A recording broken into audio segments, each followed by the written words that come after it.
गुरुग्राम से एक दिल दहला देने वाली घटना सामने आई। यहाँ पर एक पत्नी ने अपने प्रेमी के साथ मिलकर अपने पति की हत्या की और उसका जो स्टाइल था उसको देखकर, उसको सुनकर अब पुलिस भी हैरान है। उद्योग विहार में कंपनी के बाहर से युवक का अपहरण कर हत्या करने के बाद शव दफनाने के मामले में 8 दिन बाद अब पूरा सच सबके सामने आ गया है। उसकी पत्नी ने ही अपने प्रेमी के साथ मिलकर यूट्यूब देखकर हत्या की साजिश रची थी। युवक का अपहरण करने से लेकर उसके शव को दफनाने तक महिला आरोपित से लगातार फोन पर संपर्क में थी। दोनों आपसी बातचीत कर रहे थे। पुलिस को इन दोनों पर पहले से ही शक हो गया था। इस पर महिला ने आरोपित द्वारा दुष्कर्म करने और धमकी दिए जाने की कहानी भी बनाई। उसे लगा था कि पुलिस दुष्कर्म में आरोपित को पकड़ लेगी और 5-6 महीने बाद वो राजीनामा कर अपने प्रेमी को छुड़ा लेगी, लेकिन उसका ये पासा उल्टा पड़ गया। आरोपित के गिरफ्तार होने के बाद उसने सच्चाई उगल दी। उद्योग विहार थाना पुलिस ने हत्या के इस मामले में रविवार को युवक की पत्नी सोनी और गड्ढा खोदने वाले एक अन्य व्यक्ति संतरपाल को भी गिरफ्तार कर लिया है। इससे पहले शनिवार को मुख्य आरोपित रविंद्र, मनीष और फरियाद को पकड़ा गया था। इस मामले में अब तक कुल 5 लोगों की गिरफ्तारी हो चुकी है। सभी से पूछताछ हो रही है। मृत युवक की पहचान मूल रूप से बिहार के नवादा जिले के छतीहर गांव के 37 वर्षीय विक्रम के रूप में हुई है। बताया जाता है कि विक्रम को शादी करीब उसकी 12 साल पहले सोनी के साथ ही हुई थी। विक्रम कई सालों से परिवार के साथ उद्योग विहार थाना क्षेत्र के डूंडा हेड़ा गांव में किराए के मकान में रहता था। इनके 2 बच्चे भी हैं। बड़ी बेटी 10 साल की है और छोटा बेटा 8 साल का है। विक्रम वहां पर उद्योग विहार में ही गारमेंट एक्सपोर्ट कंपनी में ठेकेदार के रूप में काम करता था।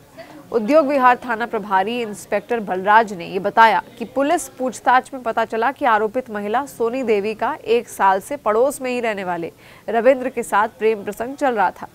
रविंद्र मूल रूप से मेरठ के हस्तिनापुर का रहने वाला है। रविंद्र ने प्रेम प्रसंग के दौरान सोनी के साथ अश्लील वीडियो बनाए थे। रविंद्र का घर आना जाना था और एक दिन विक्रम की बेटी ने रविंद्र को फोन खेलने के लिए लिया था। इसी दौरान उसे दोनों का अश्लील वीडियो दिखाई दिया। बेटी ने इसकी जानकारी पिता को दी। हालांकि उसने सीधे तौर पर कुछ नहीं कहा, लेकिन ये बात रविंद्र और सोनी को पता चल गई। इसके बाद दोनों ने मिलकर विक्रम की हत्या की साजिश रची। हत्या करने के बाद शव को ठिकाने लगाने और हत्या से बचने के लिए दोनों ने यूट्यूब का सहारा लिया। यूट्यूब पर कई वीडियोस उनकी ओर से देखे गए कि आखिर किस तरीके से मौत के घाट उतारा जाए और उसके बाद कैसे लाश को ठिकाने लगाया जाए। इसके लिए दोनों ने यूट्यूब का सहारा लिया। दोनों मिलकर इस प्लान को तैयार कर रहे थे और ये भी पता चला है कि रविंद्र डूडा हेड़ा में रहने से पहले खाड़सा गांव में अपने चाचा संतरपाल के साथ रहता था। संतरपाल ने इसे गोद लिया हुआ था। संतरपाल मोहम्मदपुर झाड़सा गांव में एक नामी उद्योगपति के फार्म हाउस में गाय भैंसों की देखभाल करता था। साजिश के तहत यह हत्या के कुछ दिन पहले संतरपाल से मिलने भी गई थी और यहाँ पर उसने हत्या के बारे में जानकारी दी। कहा कि यह हत्या के बाद शव लेकर आएगा। रविंद्र ने संतरपाल को फार्म हाउस के पीछे खाली पड़ी जमीन में गड्ढा खोदकर रखने का काम दिया था। साजिश के तहत रविंद्र 26 जुलाई को मेरठ के हस्तिनापुर गांव से अपने 3 साथियों को लेकर आया। उसने कंपनी के बाहर विक्रम का अपहरण कर लिया। चलती गाड़ी में उसने रस्सी से उसका गला घोंट दिया और यहाँ से 15 किलोमीटर दूर आरोपित शव को गाड़ी में डालकर फार्म हाउस ले गया।